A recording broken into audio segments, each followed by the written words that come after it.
Балдар, салам достор, да бир жолу биз бүгүн жерти 3-тү улантабыз талдоо менен 13-чү мисалдан баштайбыз. Эми кеттик. 13-чү мисал. 13-чү мисалда бизде 2 тегерек берилген. 2 жарым тегерек. Чону бар жана кичинекей бар. Чонуда кичинекей бири-биринен барабар. Эми аянты боюнча баары бар. Эмне салыштырыш керек? Бул жакта А тиркесинен берген боелгон аянты, бул тегерек ортодо турат, эки жактан 2-2 сантиметр. Анан бул ушул тегерек четке жылдырылды, ушул боелгон аянтты салыштырыш керек. Логика боюнча турасы В болот. Себеби эки тегеректер бири-биринен барабар. Анан бул жакта 2-2 болсо, 2 менен 2 кошсок, бул жак 4 болот. Кандай болот? Анда просто бул жакта ортодо турду, бул эме кылды, четке жылдырып койду. Ошол себептен эки жагы тең, жообу В болот. Эмки мисал бизде 14-чү мисалды окуйлу. Гүлмирада X алма бар. Ал Арсенге бир жарым бөлүгүн берип, калган 6 алманы жеп салды. Эми Гүлмирада 2 алма калды. X менен 12-ни салыштырыш керек. Бул 13-чү мисал. 14-чү мисалда кандай кылабыз? Так, Гүлмирада X алма бар. Эми ал эмне кылды? Жарымын алып таштады, турабы?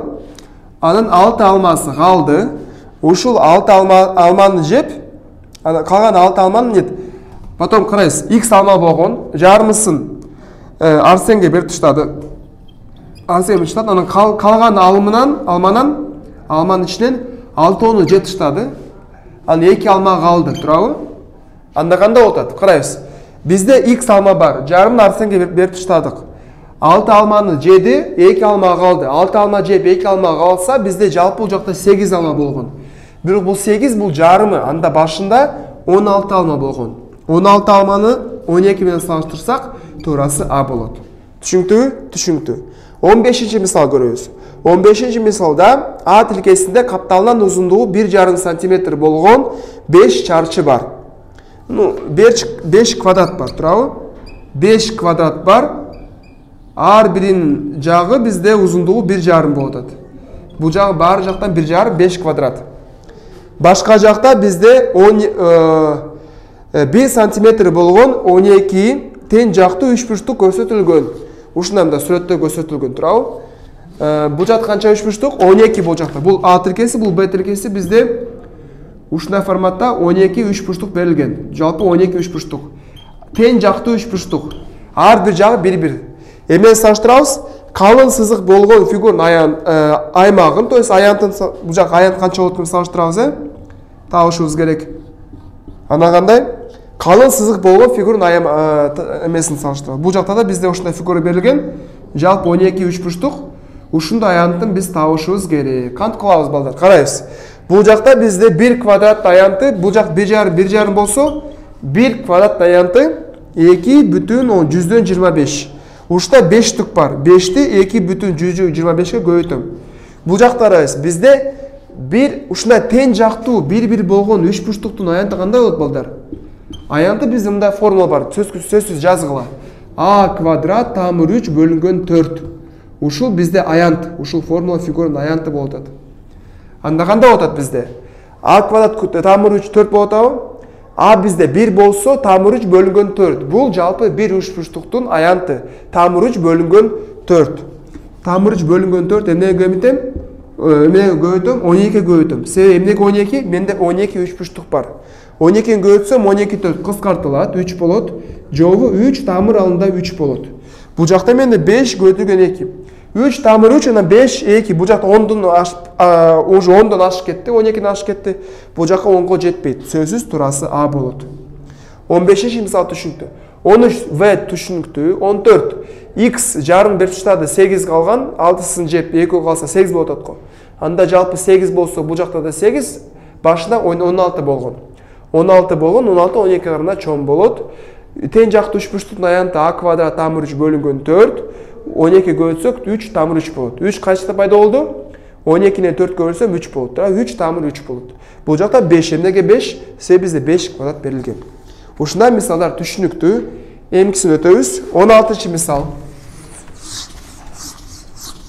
Мындан кыскартсам болот.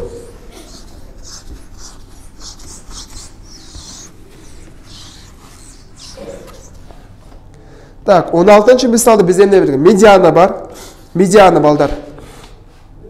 Медиананы табабыз. Кандай сандарды? -7, 8, 0, 6, -10. И -100дөн 100ге чейин аз болгон бардык бүтүн сандардын суммасын. То есть ушул аралыкта берилген сандардын суммасын табышыбыз керек. Бул жакта медианын көрөлү балдар. Медианы табыш эмне кылабыз? Сандарды өсүп эмеде иретте коебуз. Эң кичине сандан баштайбыз. -10 болот, туурабы? Эң кичине -7, анан бизде 0 кетсин, анан 6 болсун, анан 8 болсун. Медианасы кандай сан? Медианасы менде 0. Бул жакта көрөбүз. -100 менен 100дун аралыгы кандай суммасы кандай болуп атат? -100 кошобуз канча? -99, -99 кошом, -98 кошом. Ушунун аралыгында ар кандай сандар бар, туурабы? Анан 0дон ашканда кандай болду? 1 кошом, 2 кошом, 3 кошом, анан да 100ге кете берем. Эме карайсыз, 100дө кандай болот бизде? Бул жакта 99 бар, 98 бар, дагы 100 бар. Ушул суммасы канча барабар болот? Бул жакта ар бир сан бири-бири менен кыскартылат. Түшүнүктүбү? Анда баары кыскартып кетсе, анда 0 гана калат. 0 калат, бул жакта 0 болду, турасы бул жакта В. 16-чы мисал турасы В. 17-чи мисал көрөбүз. Китепте жалпы 100 барак бет бар. 17-чи мисал. Эми цифралын көбөйтүлүшү 4кө барабар болгон барактардын саны. Цифралардын суммасы 4кө барабар болгон барактардын саны. Карайсыз, бизде 100 барак бар. 100 барак. Бул жакта бизде көбөйтүлүшү 4кө барабар болуш керек. Бул жакта суммасы 4кө барабар болуш керек, туурабы? Эми кандай барактар бизде көбөйтүлүшү 4кө барабар болот? Мисалы кандай? Бизде мисалы 22-чи барак. Себеби 2 менен 2 көбөйтсөм 4 болот. Даганда барак 4, 1, анан 14. Негизи башка вариант жок. Ушул барактардын көбөйтүшү 4 болот.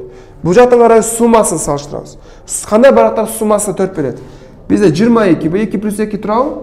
2 плюс 2. Анан кандай? 4, 41 болот жок, 40 болот. 44 плюс 0. Анан кандай болот? 13 болот, анан 31 болот, турабы? Эмне салыштырам? Сандарын салыштырам. Бул жакта менде 3 барак болду, бул жакта 4 барак болду. Даже может мүмкүн дагы бар. Жооз сөзсүз Б болот. 18-чи мисал көрөбүз. 18-чи мисалда бизде радиус π сантиметр жана бийиктиги π сантиметр болгон цилиндр берилген.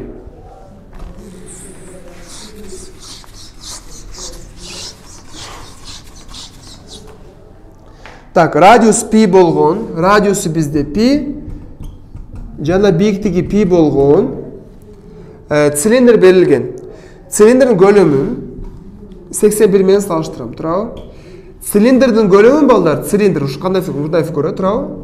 Цилиндрдин көлөмү кандай формула? π r квадрат көбөйтүлгөн h. R менен π кандай болот? π r'ди ордуна π жазам го. P'нин квадраты, h'ди ордуна π жазам. Канча жолу π болду? 1, 2, 3, 4. 4 жолу. π 4 болуп атат. Бирок π 4 81 бул эмне балдар? 81 бул 4-чү даража аркылуу, бул 3 4-чү даражада. 4 4 алыштырсак π менен жада 3. Сөзсүз π чоң болот. Себеби π бул 3 бүтүн 114 дагы калдыгы бар. Ошол себептен турасы бизде А болот. Эмгисин көрөлү. 19-чу мисал.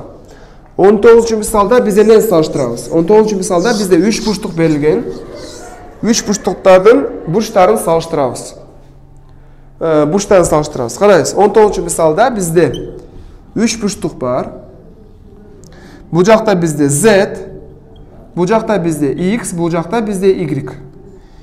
2Z, Y-тен кичирээк, X-тен кичирээк, туурабы? Анан Z-ти 20 градус менен салыштырам.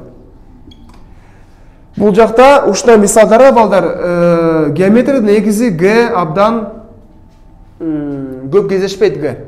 Бирок бул жерде 3тө геометрия көп, ошол себептен Г ичине көбүрөөк кездешет. Бирок сомон форматында, сомон мисалдарында Г көп кездешпейт.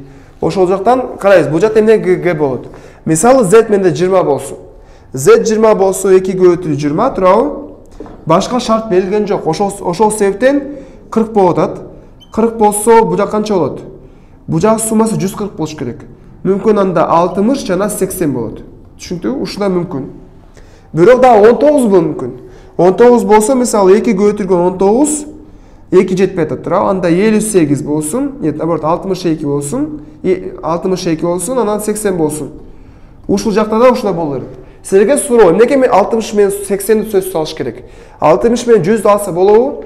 Жок, болбойт. Себеби бул жакта x менде градус 80 болсо, бул жагы менде 60 болсо, бул жагы менде 2-н 20 көйсөм, нет, туура эмес.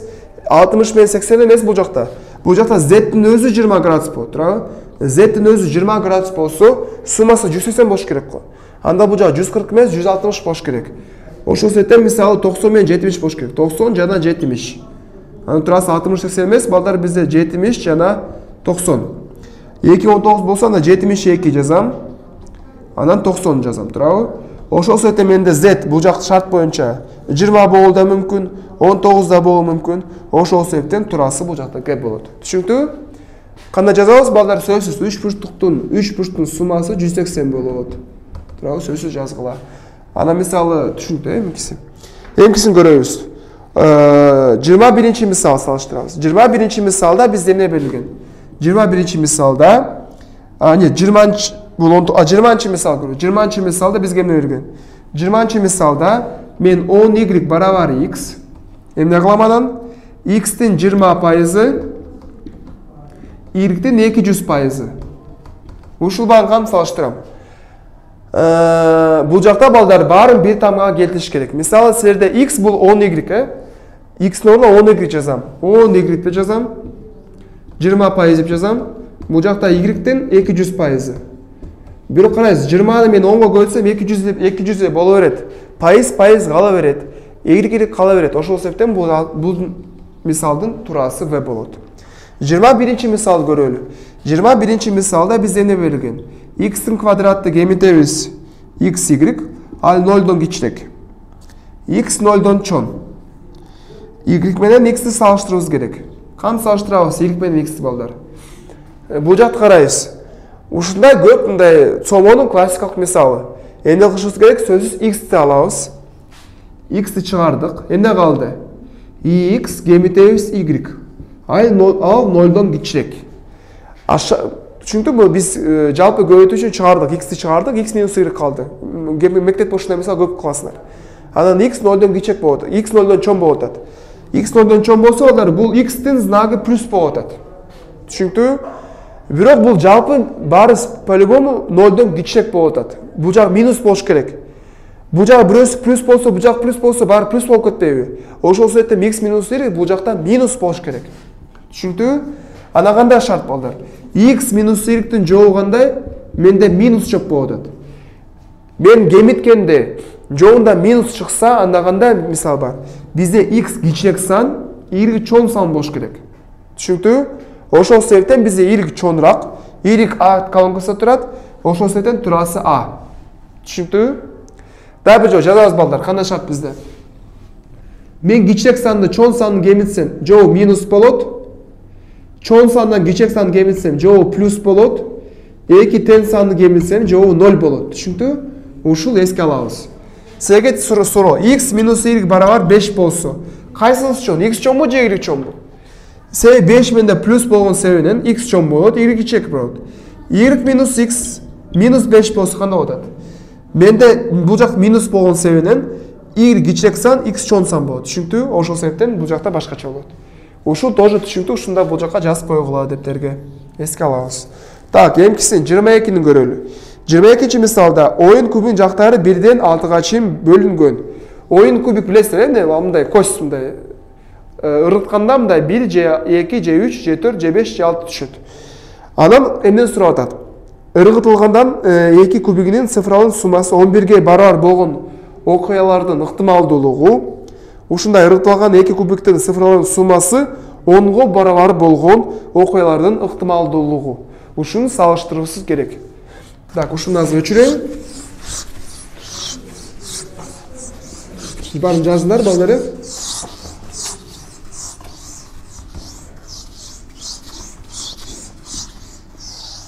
Так, бул жакта кандай болот, балдар? Бизде бул жакта оюн кубик бар. себеби мындай көбүк бар бизде, билесиздер, көргөнсүз сөзсүз. Мында бул жакта мүмкүн 3 бар, 3 4. Ушундай көбүк, ушуну ыргытам. А тилкесине балдар менде кандай? 2 кубикти ыргытам. Б тилкесине да мен эме кылам, 2 кубикти ыргытам. Балдар сөзсүз мындай чоң текст болуп жазылган мисалдарды биз ар кандай сүрөт аркылуу, кыска тексттер аркылуу мындай көрсөтүшүбүз керек. Анда түшүнүктүү болот бизге. 2 кубикти ыргытам, суммасы 11 болуш керек. 2 кубикти ыргытам, суммасы 10 болуш керек. Мисалы, кандай 2 кубик суммада мага 11 берет? Кандай болгондо? 6 болгондо 6 турабы? Анан бул жакта менде 5 болгондо. Же наоборот, 5 болгондо, бул жагында 6 болгондо. Эмнеге наоборот? Баары бир жок, ар кандай. Бул жакта биринчи кубик силерде 6 болуп түштү. Бул жакта экинчи кубик 5 болуп түштү. Бул жакта уж бул башка окуя. Бул жакта биринчи кубик 5 болду, бул жакта биринчи кубик 6 болду. Бирок экөөнүн да суммасы 6 болду. 11 болду. Бул жакты карайбыз, экинчини. Башка вариант барбы? Негизи вариант жок. Экинчи вариант көрөбүз. Кандай варианттар бар? Мүмкүн менде 5 болуп мүмкүн турабы? 6 4 же 4 6. Бул жакта 3 окуя, бул жакта 2 окуя. Кайсынын ыктымалдуулугу чоңураак? Сөзсүз Б чоңураак болот. Дагы мүмкүн балдар 10 болсо, мисалы дагындай 7 3 болуп мүмкүнбү? Мүмкүн эмес. Себеби бизде 7 деген бул жакта жок. Максимум 6. Түшүнүктүү? Эңкисин кетели. 23-чү мисал көрөбүз. 23-чү мисалда балдар бизге эмне берилген? 23-чү мисалда бул 22-чи мисал. 23-чү мисалда бизде x y бөлгөндө барабар 4 бөлүнгөн 3. Z бул y бөлүнгөн 2. 0 z 0дон чоң. X y бизде кандай? 10 сандары болот. Z-ти анан 3 бөлүнгөн 8 x-ти салыштырыбыз керек. Кантип салыштырабыз балдар? Так, жазгыла, ойлоп тапкыла. Кантип салыштырабыз? Так, эми карайбыз балдар. Бул жакта кантип салыштырыбыз керек? Бул жакта менде карайбыз. Менде y 3, а x менде 4. Ушуну жазылып турат, туурабы? Же башка вариант кандай? 8 же 6. Давайте 8 мен 6-ын көрөбүз. 4 3-тү көрөлү. 4 3 болсо x 4, анда кандай болот? 3 8 көтүргөн 4. Z канча? Z бул y-тин жарымы. Y менде 3 болсо, бул 4 болсо бул жак 3 болот го. Анда Z 1,5 болот. Силерге суроо. Мен Z-ти бул y-ти бул жак 6 деп жазып мүмкүнбү? Сөзсүз мүмкүн эмес. Себеби мен x-ти 4 алсам, мен y-ти сөзсүз 3 алышым керек. X-ти 8 алсам, y-ти сөзсүз 6 алышым керек. Башка вариант жок. Мындай аралаштырбайм, туурабы? 4 алсам 6 алуу мүмкүн эмес. 8 алсам 3 алган мүмкүн эмес. 4 менен 3 менен 8 менен 6 пара болуп алам. Бул жак 1,5. Бул жакка 4 3 болсо 12 болот. 12-ни 8 бөлөтөм, туурабы? Мындай башкача кылсак болот. 4 8 бул жак 2 болсун, туурабы? 4 8 2 болсун. 4 менен 8 кыскартса бул жак асты жак 2 болот. 3 бөлүнгөн 2 ушул эле 1,5 болот. Бул жагын жообу В болуп атат. 4 3-тү алдым, эми 8 6-ны алайын. X менде 8 болсун, 3 8 көтүргөн 8. Бул 8 болсо y менде 6 болот го. Бирок y 6 болсо 6 бөлүнгөн 2 z менде 3 болот. А бул 8 8 кетти, бул да 3 болот. Эки вариантта менде V болду. Ошол себептен 100% менде туурасы V болот. Так, 24-чү мисал көрөбүз. 24-чү мисалды карайбыз. Бизде A 2 мындай берилген, бул жак 2 см, бул жакта 2 см. Анан бул жакта A жана B бар. A'дан түзүлгөн, B'дан түзүлгөн. Кандай маани? B A'га караганда чоң болуп атат. Анан ушул альфа жана бета. Альфа, карайсыз, кай жакта альфа бурчун салыштырам, А колонкасында турабы. Анан бета бурчун салыштырам, Б колонкасында. Кантип кылышым керек?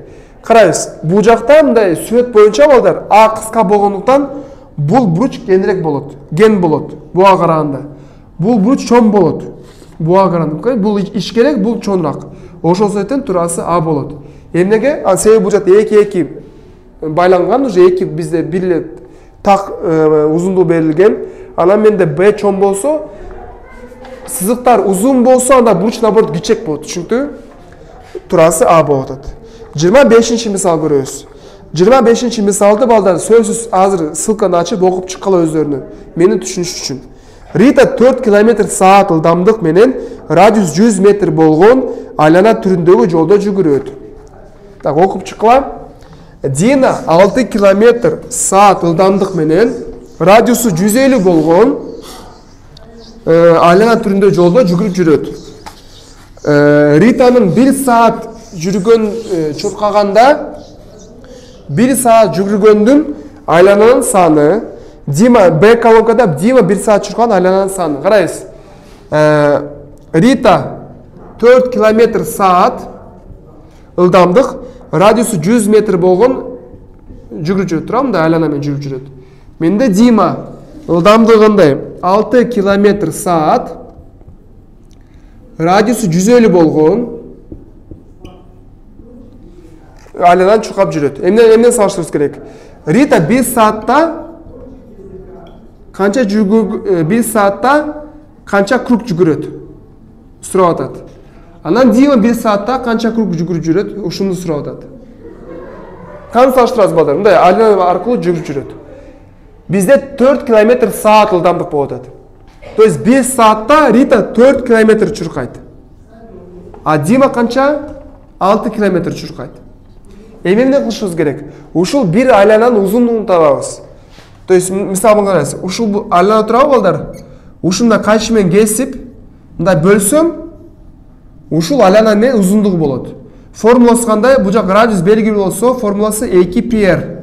Түшүнүктүбү? 2πr. Эми 4төн канча бөлөм менде? R 100 болсо, бир айлана турабы? Бир круг канча метр ал? Бир круг 2π көбөйтүлгөн 100. Кыскача айтканда 200 π метр. Бул жак 150 болот турабы? Анда бир круг канча bizde? 300 π. Түшүнүктүбү? 300 π. Түшүнүктүбү? 300 π. Эми эмне кылабыз? 4 км турабы бөлөм канчага? 200 πге. Алтыны мен 300 πге бөлөм. Түшүнүктүбү балдар? То есть менде мисалы алтыны 300 πге бөлсөм канча жол болот? Ушунча болот. Эми кантип салыштырабыз? Карайсыз. Бул жака мен π эки жакта окшош, кемсичсем болот. Ана карайсыз, бабочка менен 4 300гө көбөйтсөм канча болот бул жагы? Мындай биз бабочка эле мындай эле. 4 км булган, бирок карайсыз, бул жак канча? Бул метр турабы? Себеби бул жакта метр турат го. А бул жакта километр. Километр болгондо болот 4000 метр. Бул жакта 6000 метр. Эми карайсыз, кантип салыштырам? 4000ди 200гө бөлсөм 40-ты 2ге 20 круг болот атат. А бул жакта 60-ты 3гө тоже 20 круг.